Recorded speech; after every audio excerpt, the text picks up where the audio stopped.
So for some, this might just be a cup of coffee, but for me, it's passion, vision, and my family roots all in one cup. So my name is Sergio Molina. I was born here in Wisconsin, grew up in Kenosha my whole life. But both of my parents are originally from Acatenango, Guatemala. It's a small village in the central part of Guatemala, known for growing specialty grade coffee. That's when the idea for Esperanza Coffee was born. So we are a farm-to-cup pop-up coffee shop. We source our beans straight from my family's farms in Acatenango, Guatemala.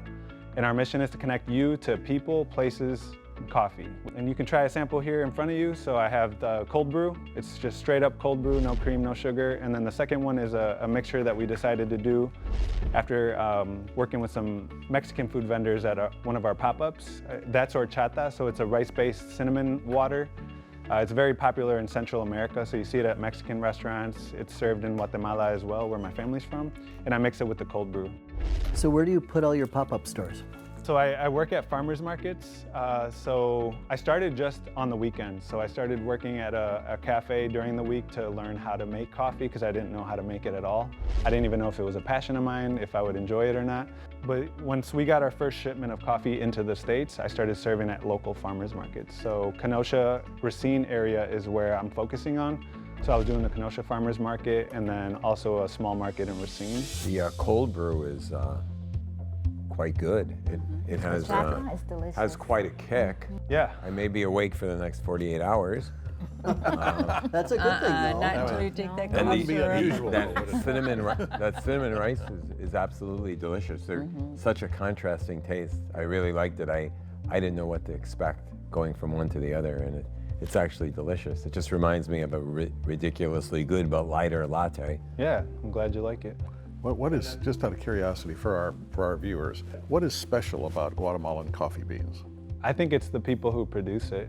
Honestly, anytime I talk to people who've been to Guatemala, they just say that there's a passion behind the people. They're so kind. I felt it when I went there.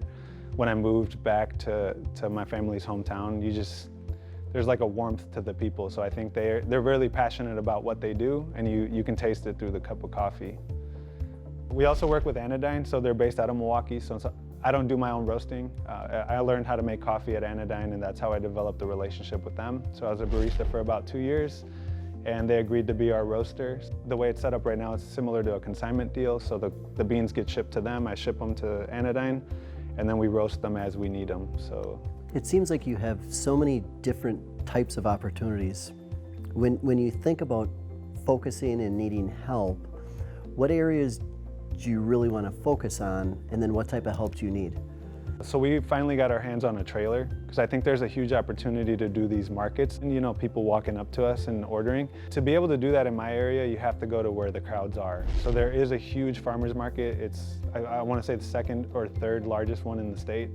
So we serve there, but it's very hard to set up my stand. So that's the reason why I wanted to build a trailer out, so that way I could easily go to that market. And then not only that, but I can go from there to another one, because right now I can't do that. You can tailgate on the food trucks.